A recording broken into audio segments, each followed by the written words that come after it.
Hello everyone, this is Sharun here from 24/7 Techie, and in this video we will be reviewing the Vivo V3 Max.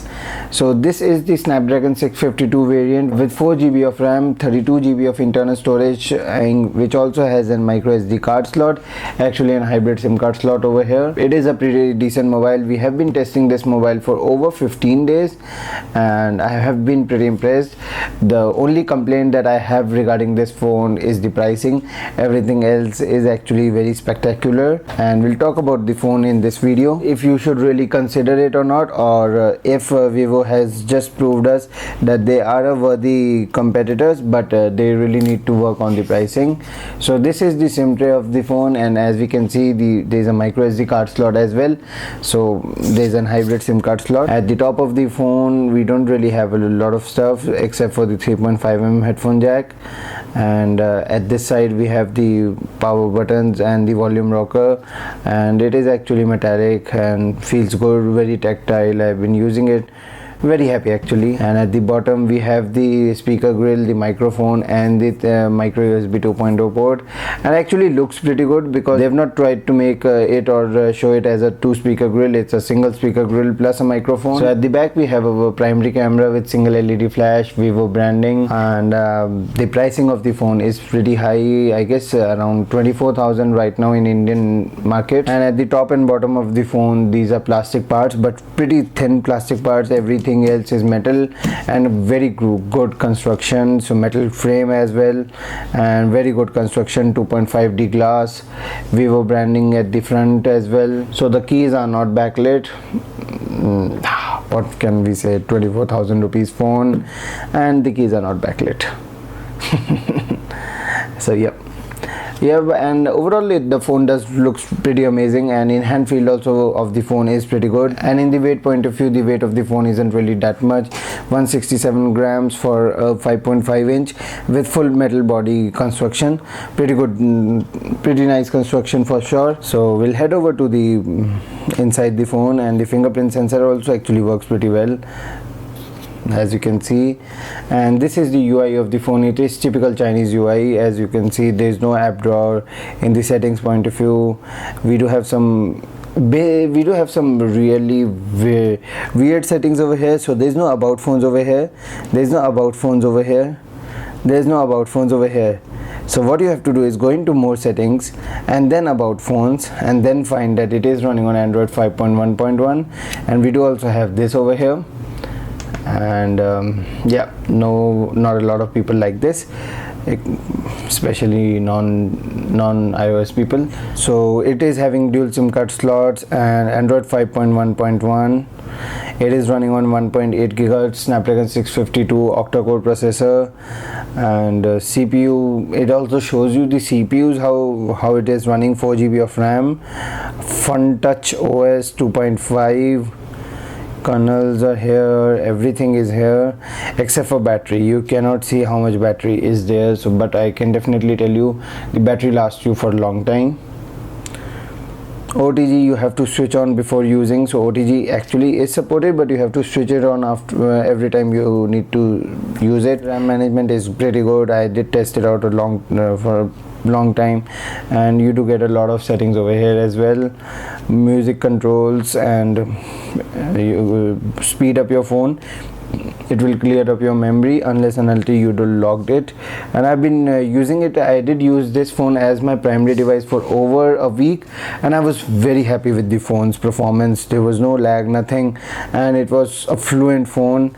The internal storage is 32GB. You won't really be needing any more of that. The UI is pretty good. Yes, it is not running on the Android Marshmallow or the next version that comes out, and I don't think it will be getting that update anytime soon, but I can definitely tell you that the UI feels good. You can search anything like this. So if we search battery, it will only show you the option of showing the battery percentage, nothing else. Okay, and in the notification toggle we don't have a lot of stuff. It does tells you of the holidays that are coming in, and the public holidays or events and everything, plus events from your calendar, nothing else in the notification. Everything can be toggled around from here. So pretty decent stuff. In the display point of view, they have used a very good display, full HD display. It's an IPS display and not an AMOLED display. I was pretty happy with it, and I can definitely say that they have done a very good job in that as well.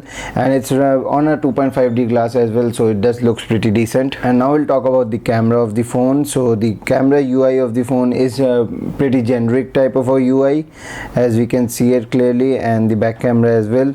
So swipe it here, swipe it here, swipe it here. And in the video point of view, we do have a lot of options as well. So if we choose HDR, a fast forward, and a professional mode is also available, and that also pretty in-depth professional mode, that is also pretty good. So as you can see it, so that is a pretty good professional mode they have supported, and we'll get rid of that as well. And in the video point of view, it records videos up to 1080p, not more than that. It records video up to 1080p. I expected more. And in the front camera's video point of view, we'll have a look. How much is the resolution? It is 1080p. They didn't expect more from that. So now when we talk about the gaming or performance of the phone, the Snapdragon 652 coupled with 4 GB of RAM is amazing. As you can see it clearly, it will run any game flawlessly. It will beat all benchmarks. It will also show you the benchmark scores of the phone. But I can definitely tell you that it is, performance wise, it's amazing, and I can definitely say that it's a flagship processor for mid-rangers, and they've actually charging flagship pricing for and Snapdragon 652's performance is actually that good.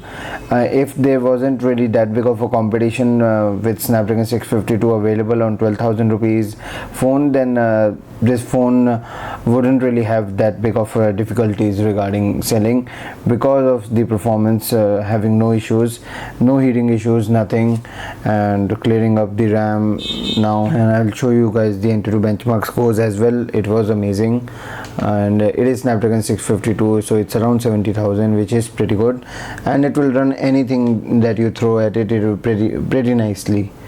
And now when we talk about the battery life of the phone, so I've had this phone, been testing this phone for a long time, and I can definitely tell you that the battery life of the phone is pretty good. And you cannot really, there's no inbuilt battery monitor of this phone, but I can definitely tell you that if you try to time it, there are some apps in Google Play Store that I used, and it was pretty good. You'll easily get around 5 hours to 5.5 hours of screen on time with medium to heavy usage. I actually used it as my daily driver, GPS navigation for going to launch events, and a lot of other stuff, continuous tweeting, Facebook checking, and WhatsApp, a lot of WhatsApp and voice calls, WhatsApp calls, everything. And the battery easily lasted me for over 1 day. That was pretty good, and I can definitely say that battery performance is pretty good. Snapdragon 652 is well optimized with this phone. Yes, it is not having the DOS mode because it's not on Android Marshmallow, but overall it's pretty decent job done by Vivo on this as well. And the phone also supports fast charging. And if you talk about the in-hand feel of the phone, it is pretty good. So it does feels pretty good in hand because it is quite slim at the edges. As you can see it clearly, it is quite slim at the edges, at the back as well. It's actually very flat, rounded edges, so it sits pretty well in hand. A 5.5-inch phone. The bezels are a little bit big, I do think so. The bezels are a little bit big compared to other phones, but if you try to compare it with other phones, it is a little bit wider, as we can see it over here, and it's a little bit taller, but it's very slimmer. It's very slim, and as you can see it like this. I'm comparing it to LE2, which is also running on Snapdragon 652 but costs half of it. So this costs around 24,000, this costs 12,000, but as we can see that the 24,000 or the Vivo V3 Max is very slimmer, so it does feels very good in hand as well, and that is a very good job done by Vivo. So if you talk about the cases and ROM of this phone, I can definitely tell you that we do have a little bit of issue in this point of view. First of all, cases, I did go to the local markets a couple of times and there was nothing available.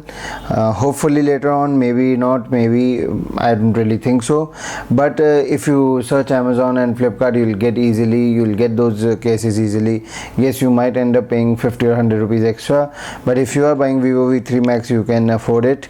And if we talk about the aftermarket development, custom ROMs and root access and everything, that I do not think so will be possible. I did search it a couple of times, and as this phone has been launched for a long time, so I expected it to be available easily, but there was nothing available. I was a little bit disappointed that it was running on Snapdragon 652 and a lot of the stuff actually worked for it. And if a custom ROM or anything could have been possible for this phone, then it could have been turned out to be a pretty decent deal, but as nothing is available, so yeah, it was a disappointment sort of a thing. Overall, it does look a very premium device, I can definitely say that. It is a great phone, and if Vivo could have launched this phone for under 15,000, then no other phone would have had a chance to stay in the market.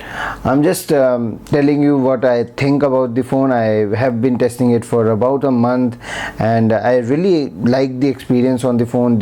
It is having a very good camera, doesn't have OIS but still has a pretty decent camera, a very good fingerprint scanner, a very good display, a decent UI. Does need some work. Vivo might get some updates, I do not really think so. Good battery life, and gaming was amazing. Snapdragon 652. I do think so that the pricing is the only thing that is actually holding this phone back. If they could have launched it for 15,000 rupees, this could have been a killer for other brands. And this is the same thing that I told it Vivo company, and they also, the reply that I got was least expected. So they actually acknowledged it. I won't really name anyone, so actually they acknowledged it, and they said that a lot of people has actually said that, and I was not the first person to say. A lot of people like this device, but because of the pricing cannot really suggest it to anyone, and that's the same thing that I am going to say. You will be getting most of the specifications of this phone in this phone. So you'll get a Snapdragon 652, you'll get 3 GB of RAM, in fact 4 GB RAM, a decent camera. It's not as good as this camera, but it's half of the price, a good fingerprint scanner, a sort of better UI because it's more polished UI, and physically, yes, in the physical point of view, it is a damn good device. Vivo, they have done really good job on that, and the gaming performance is pretty decent. Actually, it's well optimized compared to this, and battery life is pretty much same, so in-hand field is pretty much same. So yep, for the half of the price you are getting you get a similar spec device and a similar phone. So why would anyone like to spend on this phone? And that's the only issue that I have. Otherwise, it's a really good phone. Thank you very much guys for watching this video. This was Sharun here from 24/7 Techie, reviewing the Vivo V3 Max. Really liked my experience with this device, and actually I'm pretty sad that this device is going back, because after this review I think it will be picked up by the Vivo team, and this device will be going back. I really would have liked it to keep it as my personal device and use it, but as it's a review unit, it has to go back. So that's what that speaks volume, that I really liked it and I actually wanted to keep it. But the only problem that is that first of all, I can't buy it for myself, and second thing is that it's a review unit, so it has to go back. But I can't really buy a Vivo V3 Max for me because it's expensive. Do hit the like button, do share this video, and do subscribe to the channel. It helps us a lot. If you have any questions regarding this phone, do ask us. We have been testing this phone for a long time, so I can definitely answer a lot of questions. So if you have anything, do comment on the video and we'll definitely get in touch, and I would really like to see you in my next video. Till then, see ya.